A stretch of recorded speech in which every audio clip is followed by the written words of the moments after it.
আসসালামু আলাইকুম প্রিয় শিক্ষার্থীরা, তোমরা যারা 2025 সালে এসএসসি কিংবা দাখিল পরীক্ষায় অংশগ্রহণ করবে তাদের জন্য মোস্ট ইম্পর্টেন্ট গণিতের এমসিকিউ নিয়ে আজকের এই ক্লাসটি সাজানো। প্রিয় শিক্ষার্থীরা, তোমরা এখান থেকে তোমাদের টেস্ট পরীক্ষায় মাস্ট তোমরা এখান থেকে কমন পাবে এবং তোমাদের সেন্টার পরীক্ষায় অর্থাৎ তোমাদের এখানে পর্ব 1 থেকে 20 পর্যন্ত 144টি এমসিকিউ সাজানো আছে। তোমরা এই যদি এমসিকিউগুলো যদি প্র্যাকটিস করো বা এই ক্লাসগুলো দেখো, এর বাইরে তোমার আর আশা করি এমসিকিউ প্র্যাকটিস করা লাগবে না, এখান থেকেই তোমার মাস্ট এখান থেকে কমন আসবে। সো প্রিয় শিক্ষার্থীরা, আমরা ক্লাসটি শুরু করি। তার পূর্বে তোমাদের সবার প্রতি ছোট্ট একটা রিকোয়েস্ট থাকবে, যারা আমার এই চ্যানেলে নতুন তারা চ্যানেলটি সাবস্ক্রাইব করে রাখবা, আর যারা করেছো তাদেরকে অসংখ্য ধন্যবাদ।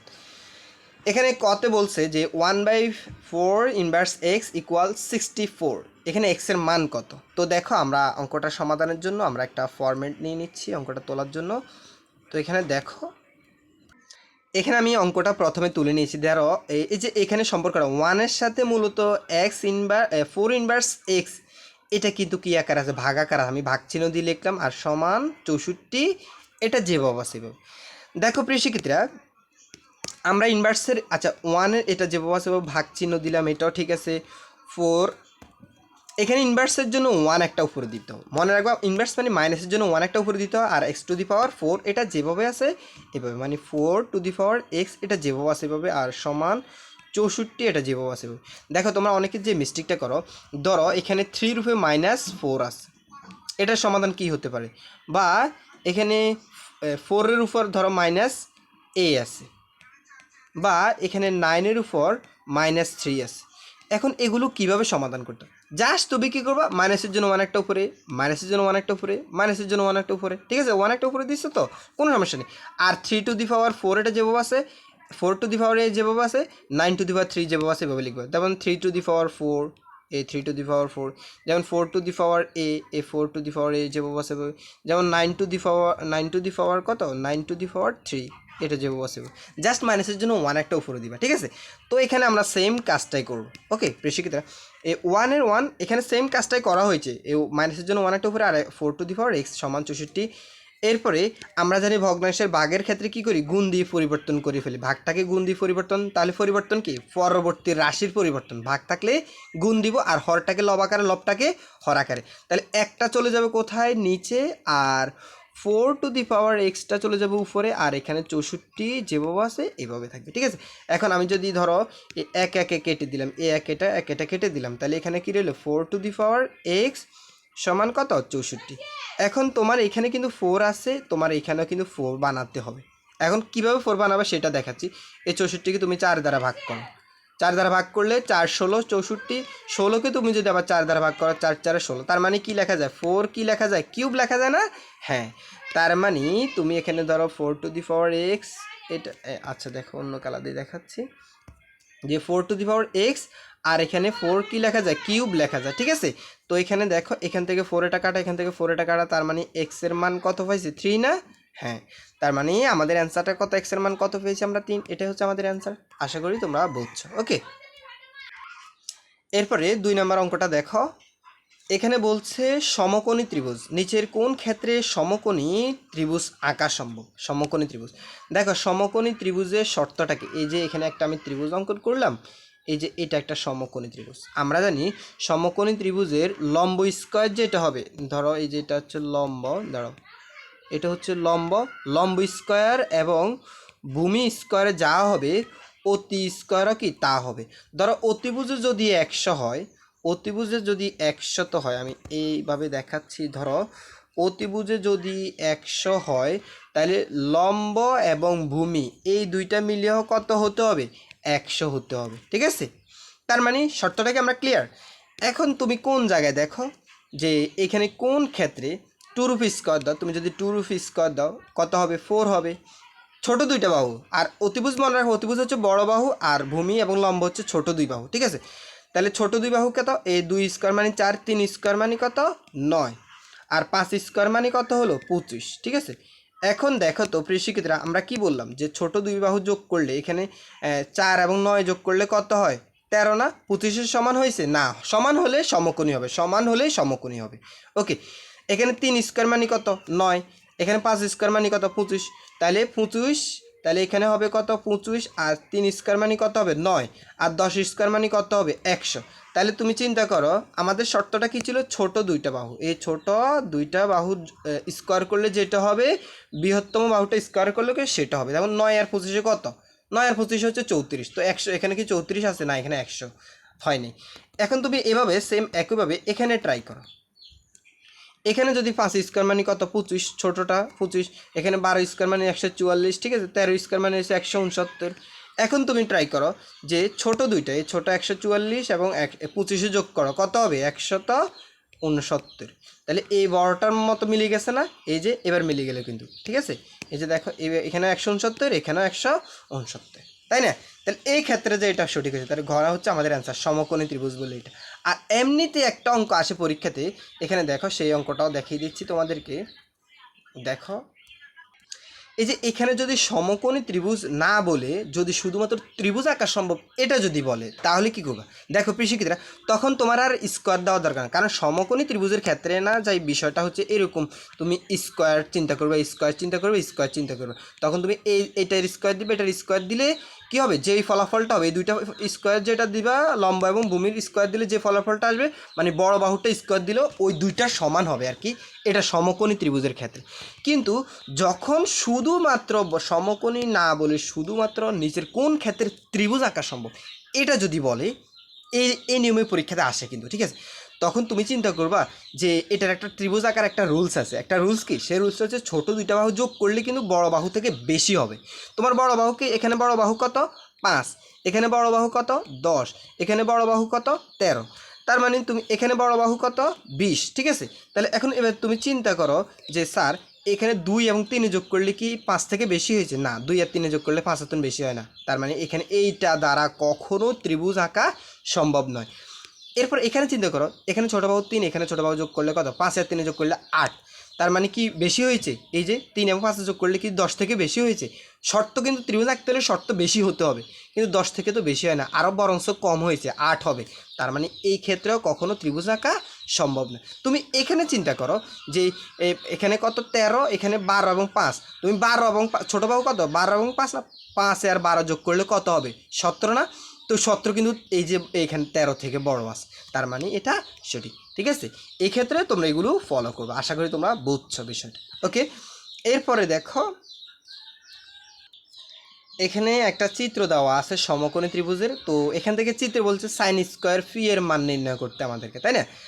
দেখো প্রিয়, সাইন থিটার সূত্র কি, আমরা জানি সাইন থিটার সূত্র হচ্ছে লম্ব বাই অতিভুজ, এরপর কস থিটার সূত্র কি অতিভুজ বাই লম্ব, ঠিক আছে, এরকম আর কি বিষয়, সূত্রগুলো তোমাকে জানতে হবে। এখন দেখো প্রিয়, তোমার এই জায়গাতে সাইন স্কোয়ার ফিকে কি করছে বলতো, ফিকে থিটা, অর্থাৎ ফি হচ্ছে তোমার এই কোণটা কিন্তু ফি, তো সবসময় মনে রাখবা কোণ কিন্তু সবসময়, আমি যদি এখানে আরেকটা ত্রিভুজ আঁকি, এখানে একটা ত্রিভুজ আঁকি, এই কোণ যদি এটা হয় তাহলে এটা হবে লম্ব, লম্বর সাথে সবসময় কি থাকে কোণটা থাকে, সরি ভূমির সাথে, আমি ভুল বলছি সরি, এই ভূমির সাথে সবসময় কি থাকবে কোণটা থাকবে, আর এটা হবে লম্ব আর এটা হবে অতিভুজ। তাহলে এখানেও সেম একইভাবে, তাহলে এটা যেহেতু কি আছে, এটা যে এখানে যেহেতু কোণ, তার মানে এখানে কোণটা থাকবে কিসের সাথে, ভূমির সাথে থাকবে, তার মানে এই যে এটা হবে কি ভূমি, এরপর লম্ব কী হবে, এটা হবে লম্ব আর এটা হবে অতিভুজ। তাহলে এখান থেকে থিটা যে জায়গাতে, ধরো এই জায়গাতে থিটাতে আসে, আমি সবুজ কালার দিয়ে দেখাচ্ছি, ধরো এটা যদি থিটা হয়, এটা যদি থিটা হয় তখন তোমার এটা হবে কি ভূমি, এটা হবে কি ভূমি, তখন এটা হয়ে যাবে লম্ব আর এটা হবে অতিভুজ, ঠিক আছে। থিটা যেই জায়গাতে থাকবে, কোন যেই জায়গাতে থাকবে সেটা হবে ভূমি, আর উপরেরটা সোজাসুজি যেটা থাকবে সেটা হবে লম্ব, আর কোনাগুচা এটা যেটা থাকবে সেটা হবে অতিভুজ। আবার সেম একইভাবে এখানে তুমি চিন্তা করো যে এখানে কোনটা আছে, তার মানে এটা হবে ভূমি, এটা হবে লম্ব আর এটা হবে অতিভুজ। ভূমি সবসময় কোণের সাথে থাকবে, ভূমি সবসময় কোণের সাথে থাকবে, ভূমি সবসময় কোণের সাথে থাকবে, বারবার বলছি। ওকে, এখন তোমাকে সাইন ফি বলছে, তার মানে সাইন ফি মানে এইটাকে কোণ ধরতে বলছে, তাই না? তাহলে ধরো আমরা যদি এখান থেকে করি, ধরো আমি এটা করতেছি এই সাইন ফি, ওকে, তাহলে ধরো আমি এখানে এটার একটা আগে শেপ নিয়ে নিচ্ছি, দেখো প্রিয় শিক্ষার্থীরা। তো ধরো আমরা কি করব, সাইন ফি, তাহলে সাইন আমি এখানে লিখলাম কি, এই যে সাইন এ ফি লিখলাম, ঠিক আছে। সাইন ফি এ, তো সাইন ফির সূত্র কি, ফি মানে কি, এই যে ফি মানে হচ্ছে ভূমি, হচ্ছে এইটাকে কোণ ধরা হয়েছে, তাহলে ভূমি কি, সাইন ফির সূত্র হচ্ছে, সাইন থিটার সূত্র হচ্ছে লম্ব বাই অতিভুজ। তো লম্বকে, এখানে লম্বকে দেখো, এখানে লম্বটা কত, এই লম্বটা হচ্ছে এইটা হচ্ছে ফি, যেহেতু তার মানে ভূমি হচ্ছে √3। আচ্ছা ভূমি হচ্ছে, আমরা লিখবো সাইন থিটার সূত্রটাকে প্রথমে লিখে নিই। ধরো আমরা এই জায়গাতে লিখবো সাইন থিটার সূত্র হচ্ছে লম্ব ভাই কি, লম্ব বাই অতিভুজ। ওকে, এখন তোমার প্রশ্ন হচ্ছে যে স্যার লম্ব কোনটা, অতিভুজ কোনটা, ভূমি কোনটা? তো লম্ব কত, এই যে লম্ব হচ্ছে এইটা, তাই না, যেহেতু এটাকে থিটা হচ্ছে তাহলে লম্ব হচ্ছে এইটা, লম্বর মান কত 1 পেয়েছি, 1 দিব।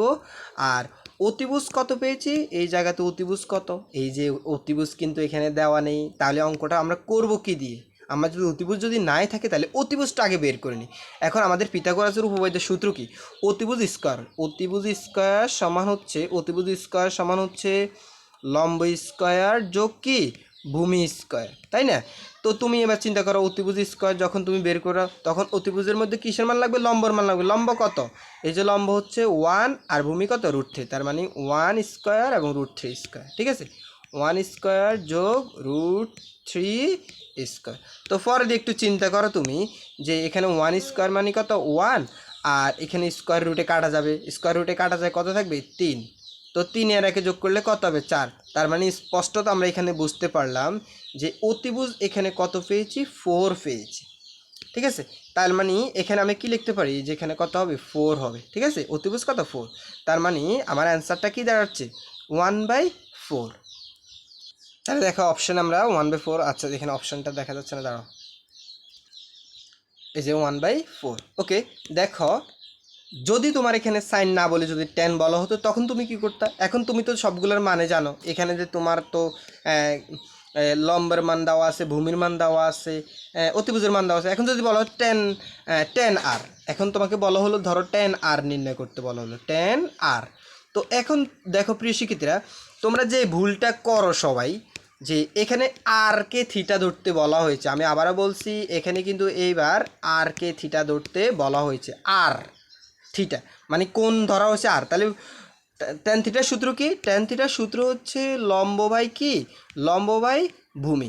এখন লম্বকে আর যেহেতু এখন কোণ, তাহলে লম্বকে এটা হবে লম্ব, ভূমির সাথে কিন্তু সবসময় কোণ হয়, তাহলে এর লম্ব হবে √3 আর ভূমি হবে কত 1, তাহলে লম্ব √3 ভূমি 1, তাহলে কি হবে আমাদের এখানে হবে √3/1। তো √3কে তুমি যদি 1 দ্বারা ভাগ করো তাহলে √3 একে √3, অ্যান্সারটা তখন হবে √3।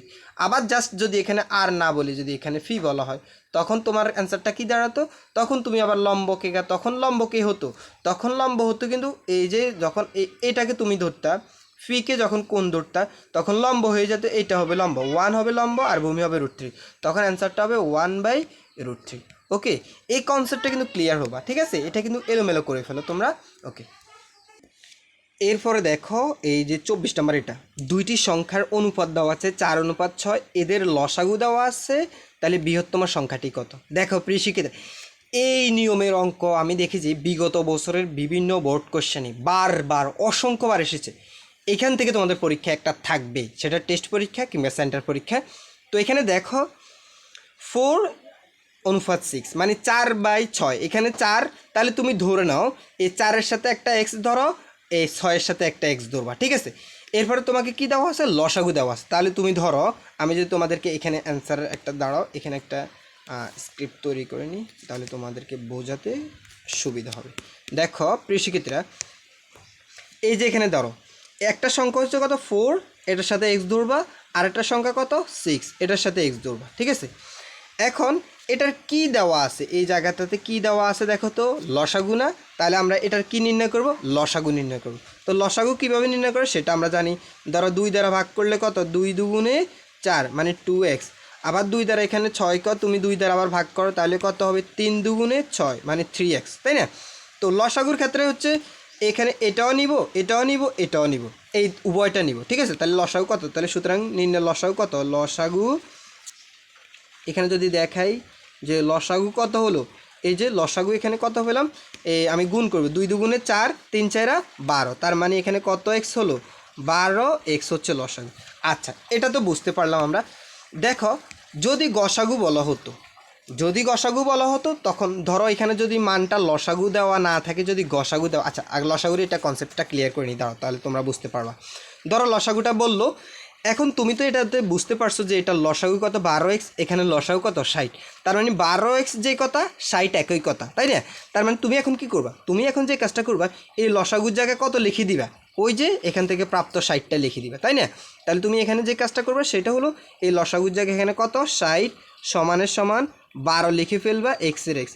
এখন তোমার এক্সের মান বের করবা তুমি, তাহলে 12 এটা 60-এর সাথে কী আকারে আছে, 12 এটা এক্সের সাথে গুণ আকারে এই পাশে আসলে ভাগ, তো 12 দ্বারা 60কে ভাগ করবো। তো আমরা যদি মনে মনে করে ফেলি, মানে এভাবে হবে লাইনটা আর কি, যে 60 ভাগ 12, তো পরে 60কে 12 দ্বারা ভাগ করলে 5 12 60, তার মানে এক্সের মান কত বের হবে, 5 বের হবে। তার মানে এক্সের মান আমরা কত পেয়েছি, 5 পেয়েছি, ঠিক আছে?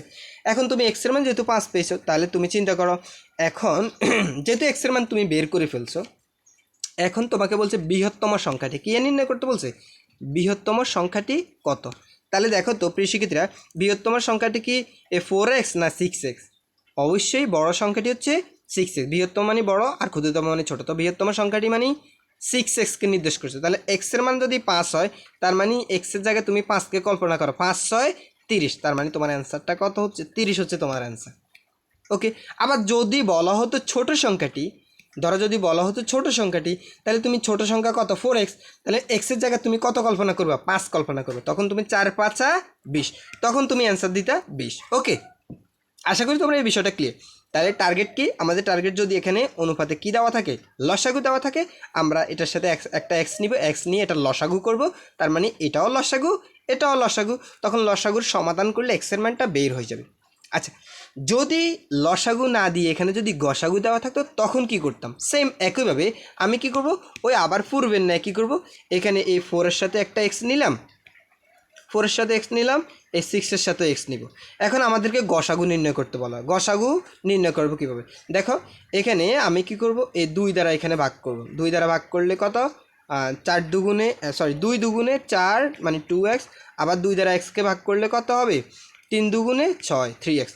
তো গসাগুর ক্ষেত্রে কিন্তু এখানে দেখো খেয়াল করো, আমরা বিষয়টা এরকম আর কি, দেখো এখানে কিন্তু এখানেও এক্স আছে, এখানে আছে একটা এক্স নিব, আর এখানে মানে 2 আছে, এখানেও 2 দ্বারা ভাগ যায়, তার মানে তো 2 দ্বারা ভাগ করলে 2 দুগুণে 4 আর এখানে 3 দুগুণে 6, ঠিক আছে? এখানে কিন্তু এক্সট্রা এখানে লাগবে না, এখানে দেওয়ার দরকার নেই, এক্সট্রা এখান থেকে মুছে দিচ্ছি আমি, এক্সট্রা এখানে দিব। ওকে, তো এখানে তুমি যদি এবার চিন্তা করো, এই গসাগুর ক্ষেত্রে কিন্তু লসাগুর ক্ষেত্রে আমরা এটা নিয়েছি 2 দুগুণে 4 3 4 12 হয়েছে, কিন্তু গসাগুর ক্ষেত্রে শুধুমাত্র যেই সংখ্যাটি দ্বারা শুধুমাত্র ভাগ করা হয়, যেই সংখ্যাটি দ্বারা ভাগ করা যায় সেটাই হচ্ছে গসাগু। তাহলে সুতরাং গসাগু তাহলে কি, এই যে গসাগু কত হবে, এই গসাগুটা হচ্ছে তাহলে কত, এই 2xটা শুধু গসাগু। এখন তুমি যে গসাগুর জায়গায় মানটা লিখে ফেলো, এই গসাগুর মান, এখন ধরো এটা লসাগু না, এই 60 লসাগু না, 60 কি গসাগু 60 হলে বৃহত্তম সংখ্যাটি কত, যদি এভাবে প্রশ্নটা আসে, তাহলে গসাগু যদি 60 হয়, তাহলে তুমি এখানে গসাগুটা চিন্তা করো, তাহলে গসাগু কত ধরবা, 60 ধরবা। ওকে, এই 60 আর এখানে 2x, তারপরে তুমি এই 2 এটা এক্সের সাথে গুণ আকারে এই পাশে আসলে ভাগ, তো 60 ভাগ 2, তো 60কে 2 দ্বারা ভাগ করলে কত হবে 30, তার মানে এখানে কত পেলা তুমি, 30 পেলা, কার মান, এক্সের মান 30 পেয়েছো। এখন তুমি এই ছোটো সংখ্যাটি কত 4x, এক্সের মান তুমি 30 কল্পনা করো, তাহলে তুমি যদি 30 কল্পনা করো, তাহলে 3 4 12 মানে 120, তাহলে ছোটো সংখ্যাটি কত হবে, ঘষাগু যদি বলা হতো এখানে, তাহলে ছোটো সংখ্যাটি যদি কত, আমরা এক্সের মান কত 30 পাইছি না, এখানে এক্সের মান কত পাইছি 30, তার মানে ছোটো সংখ্যাটি কত হবে 4 গুণ 30, 30 কত 120, এটা হবে ছোটো সংখ্যা। যদি বড় সংখ্যাটি বলা হতো তাহলে কত হবে, এক্সের মান কত 30, তার মানে বড় সংখ্যা কত 6x, মানে 6 গুণ 30, তাহলে 36 কত 180, তার মানে বড় সংখ্যাটি এটা। আর যদি এইটা না বলে, বড় সংখ্যাও যদি না বলে, যদি তোমাকে বলা হয় দুইটি সংখ্যার অনুপাত 6:4:6 এবং এদের গসাগু ধরো গসাগু 60 হলে দুইটি সংখ্যা, তাহলে দুইটি সংখ্যার যোগফল কত, তাহলে দুইটি সংখ্যার যোগফল, তাহলে একটা কত হয়েছে 120, আরেকটা কত 180, তখন দুটোটা যোগ করলে কত হবে 300 হবে, ঠিক আছে? ওকে, এটাতে তোমরা ক্লিয়ার, যেভাবে তোমাকে বৃহত্তম সংখ্যা বলতে পারে, ক্ষুদ্রতম সংখ্যা বলতে পারে, বা উভয়ের যোগফল বলতে পারে, ঠিক আছে? তখন তুমি আগে কী করবা, এক্স নিয়ে নিবা, এক্স নিয়ে লসাগু গসাগু বের করলে এটা অ্যান্সারটা বের হয়ে যাবে। ঠিক আছে, আশা করি তোমরা বুঝছো।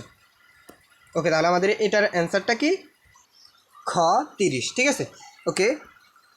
এরপরে দেখো 24 নাম্বার শেষ করলাম, এবার 25 নাম্বার আসি। চিত্রে এসিডি কোণ 120 ডিগ্রি হলে বিএসি কোণ কত? এখানে বলছে যে এ সি বি কোণ, মানে এই কোণটা 120 ডিগ্রি দেওয়া আছে। আচ্ছা ঠিক আছে, তাহলে আমাদেরকে বলছে বি এ সি কোণ, বি এ সি কোণ, এই কোণটা আমাদেরকে বের করতে বলা হয়েছে, তাই না? এই কোণটা আমরা বের করব, এই যে এই কোণটা বের করব। তো প্রিয় শিক্ষার্থীরা, একটা বিষয় আমরা জানি, এই যে দাগ একটা টানলাম আমি, এখানে ধরো একটা দাগ টানলাম, এখানে 90 ডিগ্রি হয়, এখানে কত ডিগ্রি হয়, 90 ডিগ্রি, এখানে কত ডিগ্রি হয়, 90 ডিগ্রি, তাহলে 90 90 কত, 180 ডিগ্রি। তার মানে আমার টোটাল এই দাগের সাথে টোটাল কত ডিগ্রি হয়ে হবে, 180 ডিগ্রি। তুমি যদি এবার চিন্তা করো যে স্যার, তাহলে এই দাগের সাথে যদি 180 ডিগ্রি, এই জায়গাতে যদি 120 ডিগ্রি হয়, তার মানে এই অংশটুকু কত ডিগ্রি? আমি নিঃসন্দেহে বলে দিতে পারবো যে এই অংশটুকু কত ডিগ্রি, 60 ডিগ্রি। কীভাবে বুঝছি? কারণ আমরা এই মাত্র শিখলাম যে এটা এই টোটাল হয় 180 ডিগ্রি, এটা যদি 120 হয় তার মানে এটা অবশ্যই 60, 60-এর বিষয় যোগ করলে মোট মিলে কত হবে, 180 ডিগ্রি। তার মানে এই কোণটা হবে, এই শুধুমাত্র এই কোণটা হবে কত ডিগ্রি, এই 60 ডিগ্রি, আর সেটা তো দেওয়া আছে 120 ডিগ্রি। এখন ভাই একটা বিষয়, এই যে একটু আগে বললাম যে এখানে এই জায়গাতে কত ডিগ্রি হয়, 90 ডিগ্রি হয় না? তাহলে মানে এখানে কত ডিগ্রি, এখানে কত ডিগ্রি, 90 ডিগ্রি। আরেকটা শর্ত আমরা জানি, একটা ত্রিভুজের 3 কোণের সমষ্টি 180 ডিগ্রি। এই ত্রিভুজের এই কোণ, এই কোণ, এই কোণ, তিনোটা কোণ মিলে যোগ করলে যে ফলাফল, মানে তিনোটা কোণ যোগ করলে কত ডিগ্রি হবে, 180 ডিগ্রি হবে। তাহলে তুমি চিন্তা করো, এটা 60 ডিগ্রি, এটা 90 ডিগ্রি, এখানে যা হবে এই তিনোটা মিলে যোগ করলে কত ডিগ্রি হতে হবে, 180 ডিগ্রি হতে হবে না? তাহলে এই 60 আর 90 যোগ করলে 150, তার মানে আরও কত শর্ট, আরও 30-এর শর্ট। কারণ এই 30 যোগ করলে, এবার দেখো তো 180 হয়নি, 90 60 যোগ করলে 150, 150-এর সাথে 30 যোগ করলে কত হবে, 180 ডিগ্রি। তার মানে এই ত্রিভুজের এই কোণ, এই কোণ, এই কোণ, তিন কোণ যোগ করলে মিলে কত ডিগ্রি, 180 ডিগ্রি। তার মানে আমাদের অ্যান্সারটা কত ডিগ্রি হচ্ছে, এই 30 ডিগ্রি হচ্ছে আমাদের এই অ্যান্সার। ওকে, ক হচ্ছে অ্যান্সার। আশা করি তোমরা এটাও বুঝছো। ঋষিকেরা, তোমাদের সবার প্রতি একটা রিকোয়েস্ট থাকবে, তোমরা যারা চ্যানেলটি এখন পর্যন্ত সাবস্ক্রাইব করেনি প্লিজ সাবস্ক্রাইব করে দিও, আর যারা করেছো তাদেরকে অসংখ্য ধন্যবাদ। ক্লাসটি ভালো লাগলে অবশ্যই একটা লাইক করে দিও, আর কেমন লাগলো সেটা অবশ্যই কমেন্ট করে জানাবা, ঠিক আছে? ওকে, আচ্ছা 26 নাম্বারটা দেখো, একটি রম্বস আঁকতে কতটি উপত্যা লাগে? রম্বসটা ঠিক এরকম, দেখো আমি তোমাদেরকে যদি এগুলো দেখাতে চাই, ধরো এখান থেকে একটা অনেকগুলো বিষয় দেখাচ্ছি তোমাদেরকে, তাহলে তোমরা বুঝতে পারবা, ঠিক আছে? রম্বসগুলো ঠিক এরকম, এটা হচ্ছে রম্বস, একটা রম্বস আঁকতে এরকম হচ্ছে রম্বস, এটা হচ্ছে আয়ত, ঠিক আছে, এটা হচ্ছে আয়ত, এটা হচ্ছে বর্গ, ঠিক আছে? এভাবে অনেকগুলো শর্ত আছে। তাহলে ধরো রম্বস আঁকতে কি লাগে, একটা কোণ লাগবে, একটা বাহু লাগবে। রম্বস আঁকতে একটা কোণ লাগবে, কারণ বাহু তো চারটাই সমান থাকবে, তাই না? একটা কোণ লাগবে, একটা বাহু লাগবে, তার মানে কয়টা শর্ত লাগবে তোমার, 2টা উপত্য লাগবে। বর্গ আঁকতে তোমার কি লাগবে, একটা বাহু, 4টা বাহু সমান, ঠিক আছে, এবং 4টি কোণে সমকোণ। তাহলে বর্গ আঁকতে শুধু তোমার একটা বাহু লাগবে, ঠিক আছে, বর্গ আঁকতে একটা উপত্য লাগবে। আবার যখন তুমি আয়ত আঁকবা তখন তোমার কয়টা লাগবে, এই যে দেখো আয়ত আঁকতে তুমি কি লিখবা, এই 2টা বাহু লাগবে, এখানে একটা বাহু লাগবে, এখানে একটা বাহু লাগবে, ঠিক আছে? এই তার মানে কয়টা উপত্য লাগবে, 2টা উপত্য লাগবে, ঠিক আছে?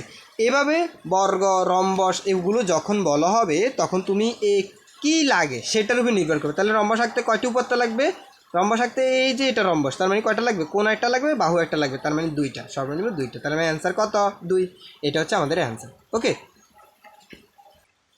এখানে 27 নম্বর অঙ্কটা দেখো প্রিয় শিক্ষার্থীরা, কোনো শ্রেণীর নিম্নসীমা 30 দেওয়া আছে এবং শ্রেণীর মধ্যমান 32 হলে এর ঊর্ধ্বসীমা কত? দেখো এখানে কিন্তু পরীক্ষাতে তোমার শ্রেণীর মধ্যমান দেওয়া থাকবে, অথবা নিম্নসীমা একটা মান মিসিং থাকবে। তোমার যদি সূত্রটা তুমি জানো, যেমন মধ্যমানের সূত্র হচ্ছে, এখানে যদি আমি জুম করে দেখাই, মধ্যমানের সূত্র হচ্ছে উচ্চসীমা যোগ নিম্নসীমা ভাগ 2।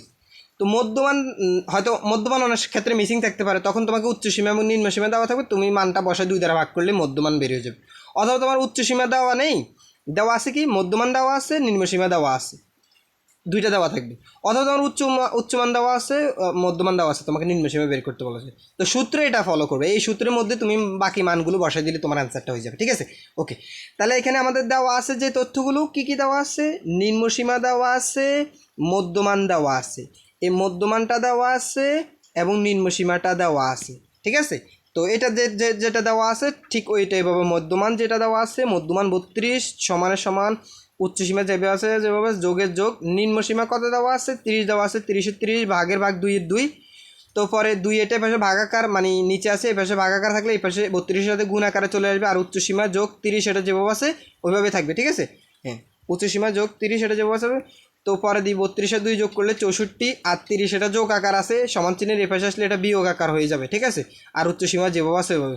তো 64 থেকে 34 বিয়োগ করলে কত হবে 34, তার মানে উচ্চসীমা কত 34। তার মানে আমাদের এই যে অ্যান্সারটা কত 34। ঠিক আছে, এটা হচ্ছে অ্যান্সার। এভাবে তোমার এই নিয়মে হয়তো পরীক্ষাতে উচ্চসীমাটা দেওয়া আছে, নিম্নসীমা বের করতে বলা হচ্ছে। ঠিক আছে, এভাবেই করবে অঙ্কগুলো। তুমি যদি নিয়মটা শিখো তাহলে তোমার জন্য ইজি হবে। এরপরে দেখো 28 নাম্বারটা বলছে এম এর মান m ইকুয়াল 2, 3, 4 হলে ফি এম এর উপাদান প্রকৃত উপাদান সংখ্যা কত। আচ্ছা, মূলত ফি এম মানে এটার উৎপাদক বলা হবে বা এটার পাওয়ার সেট যেটাকে বলি আমরা। তো এখানে দেখো প্রিয় শিক্ষার্থীরা, এই সবসময় এই অঙ্কগুলো ফি এম বলক বা এর উপসেট বলক যেটাই বলুক, তোমাকে মনে রাখবে এটা 2 টু দি পাওয়ার এনকে সমর্থন করে। সর্বদাই কাকে সমর্থন করবে 2 টু দি পাওয়ার এনকে সমর্থন করবে। ঠিক আছে, কাকে সমর্থন করবে 2 টু দি পাওয়ার এনকে সমর্থন করবে। আমি আবার বলছি 2 টু দি পাওয়ার এনকে সমর্থন করবে। তো এখানে দেখো, এখানে বলছে এম এর মান কত আছে 3, তার মানে এম এর মান যদি 3 হয় তার মানে এই জায়গাতে তুমি জাস্ট কত বসা দিবে 3 বসা দিলে অঙ্কটার অ্যান্সার হয়ে যাবে। ঠিক আছে, তো 2 কিউব মানে কত 8, এটা অ্যান্সার হচ্ছে 8। এরপরে দেখো এখানে 2 টু দি পাওয়ার এন না, হ্যাঁ, এখানে এন এর মান ধরো এখানে যদি 2, 3 যদি আরেকটা সংখ্যা থাকতো, ধরো কোনো কারণে এখানে যদি আরেকটা সংখ্যা থাকতো, ধরো এখানে 7 রইল। ঠিক আছে, আরেকটা সংখ্যা, এখানে আরেকটা সংখ্যা আছে। তার মানে এখন তুমি চিন্তা করো, এখন সংখ্যা হলো কয়টা, এখন এই জায়গাতে সংখ্যা কয়টা হলো 4টা না, এই এন এর মান হবে 4। তার মানে 2 টু দি পাওয়ার 4 মানে কত 2 দুগুণে 4, 4 দুগুণে 8, 8 দুগুণে 16, তখন হবে কত 16 হবে অ্যান্সার। ওকে, তখন তোমার অ্যান্সার হবে 16।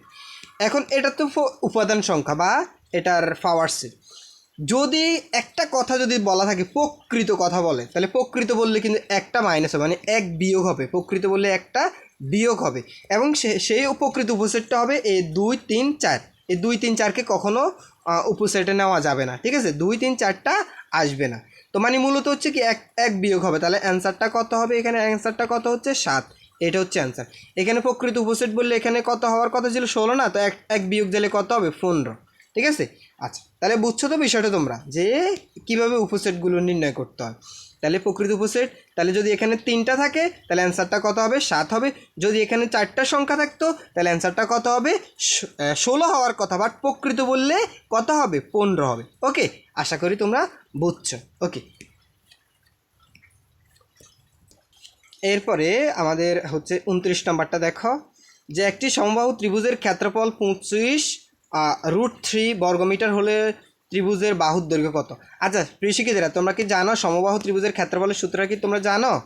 সমবাহু ত্রিভুজের ক্ষেত্রফলের সূত্র হচ্ছে √3/4, √3/4 এ স্কোয়ার। এটা হচ্ছে সমবাহু ত্রিভুজের ক্ষেত্রফলের সূত্র। তো এটাও কি দেওয়া আছে ক্ষেত্রফল, এখানে আমি যেটা আঁকছি এটাও ক্ষেত্রফল, তার মানে উভয়টা কি সমান না? হ্যাঁ, 25√3। ওকে, এখন আমাদের কাজটা কি, এখন আমাদের কাজ হচ্ছে যেহেতু এটাও ক্ষেত্রফল উভয়টা সমান লিখলাম, কোনো সমস্যা নেই।